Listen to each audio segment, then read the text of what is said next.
Surah 30. Al-Rum, the Romans. In the name of Allah, the most merciful, the most compassionate. Alif Lam Mim. The Romans have been defeated in the neighboring land, but after their defeat, they shall gain victory in a few years. All power belongs to Allah, both before and after. On that day will the believers rejoice. At the victory granted by Allah, He grants victory to whomsoever He pleases. He is the most mighty, the most compassionate. This is Allah's promise, and He does not go back on His promise, but most people do not know. People simply know the outward aspect of the worldly life, but are utterly heedless of the hereafter. Do they not reflect on themselves? Allah created the heavens and the earth, and whatever lies between them in truth and for an appointed term. Yet many people deny that they will meet their Lord.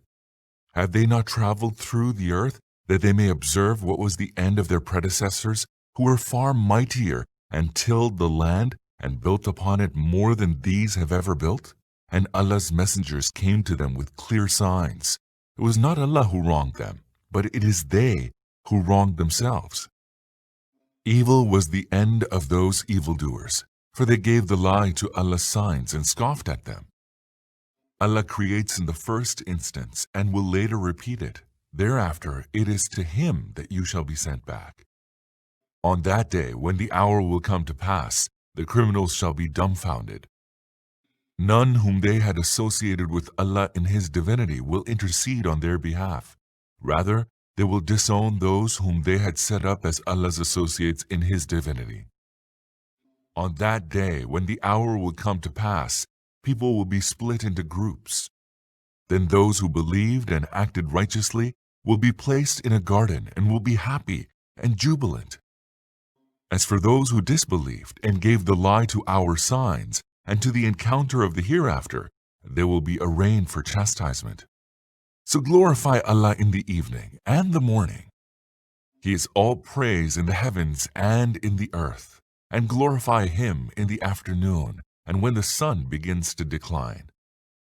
He brings forth the living from the dead, and brings forth the dead from the living, and revives the earth after it is dead. Likewise, will you be raised to life after you die.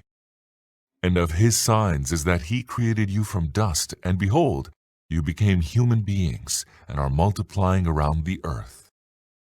And of His signs is that He has created mates for you from your own kind, that you may find peace in them, and He has set between you love and mercy.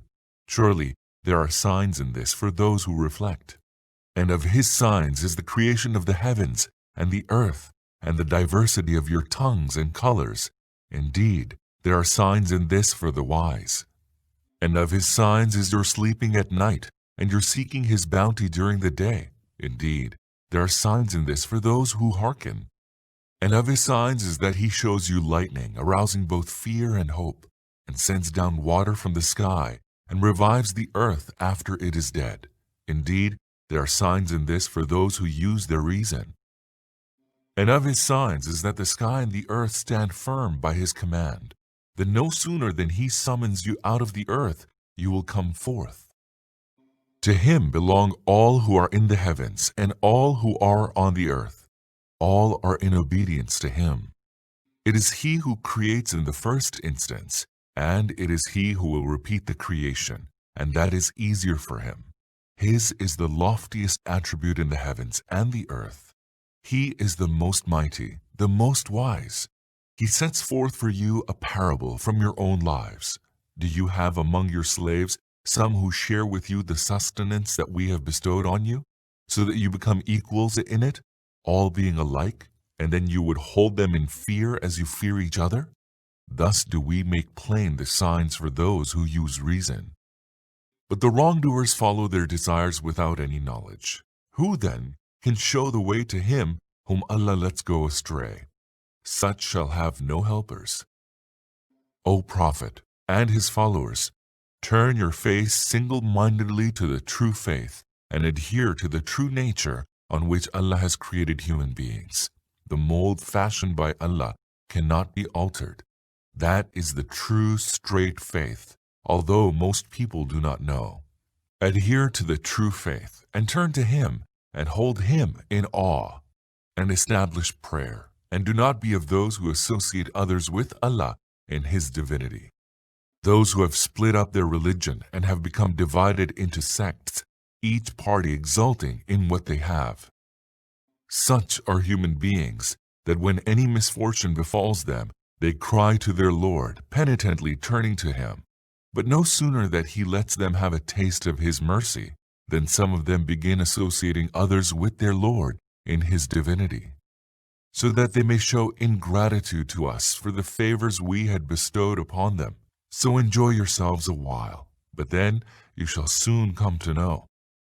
Have we sent down any sanction which provides support to their associating others with Allah in His divinity? When we make people have a taste of our mercy, they exult in it, and when any misfortune befalls them in consequence of their deeds, then lo and behold, they despair. Do they not see that Allah enlarges and straightens the sustenance of those whom He pleases? There are signs in this for those who believe. So give His due to the near of kin, and to the needy, and to the wayfarer. That is better for those who desire to please Allah. It is they who will prosper. Whatever you pay as interest, so that it may increase the wealth of people, does not increase in the sight of Allah. As for the zakah that you give, seeking with it Allah's good pleasure, that is multiplied, manifold. It is Allah who created you, then bestowed upon you your sustenance, and He will cause you to die, and then will bring you back to life. Can any of those whom you associate with Allah in His divinity do any such thing? Glory be to Him, and exalted be He above whatever they associate with Allah in His divinity. Evil has become rife on the land and at sea, because of men's deeds. This is in order that He may cause them to have a taste of some of their deeds. Perhaps they will turn back from evil. O Prophet, say, traverse in the earth, and see what was the end of those who went before you. Most of them associated others with Allah in His divinity. So turn your face exclusively towards the true faith, before there comes the day whose coming from Allah cannot be averted, the day when people will split into groups. He who disbelieves will suffer the consequence of it, and he who acts righteously, they will pave the way for their own good, so that Allah may, out of His bounty, reward those who believe and act righteously. Verily, He does not love the unbelievers. And of His signs is that He sends winds to herald good tidings, that He may give you a taste of His mercy, and that ships may sail at His bidding, and you may seek His bounty and give thanks to Him. We sent messengers before you to their respective nations, and they brought clear signs to them. Then we took vengeance upon those who acted wickedly. It was incumbent on us to come to the aid of the believers. Allah sends the winds that stir up clouds, and then He spreads them in the sky as He pleases, and splits them into different fragments, whereafter you see drops of rain pouring down from them. He then causes the rain to fall on whomsoever of His servants He pleases, and lo, they rejoice at it, although before that they were given to despair. See then the tokens of Allah's mercy, how He revives the earth after it is dead. Verily, He is the one who will revive the dead. He has power over everything. But if we were to send a wind, and then their tilth has become yellow, they would never cease to disbelieve. O Prophet, you cannot make the dead hear, nor can you make the deaf hear your call when they turn back in retreat, nor can you guide the blind out of their error. You can make none hear your call except those who believe in our signs and have surrendered themselves to Him. It is Allah who created you in a state of weakness. Then after weakness, He gave you strength. Then after strength, He made you weak and old. He creates what He pleases. He is all-knowing, all-powerful. On that day when the hour will come to pass, the wicked shall swear that they had stayed in the world no more than an hour. Thus they used to be deceived in the life of the world. But those who had been endowed with knowledge and faith shall say, according to Allah's record, you have stayed till the day of resurrection. Now, this is the day of resurrection, but you did not know. So that will be the day when the excuses of the wrongdoers will not avail them, nor will they be asked to make amends. In the Quran, we have explained things to people in myriad ways. But no matter what sign you bring to them, those who are resolved upon denying the truth will say, you are given to falsehood. Thus does Allah seal the hearts of those who have no knowledge. Therefore, O Prophet, have patience. Surely Allah's promise is true. Let those who lack certainty not cause you to be unsteady.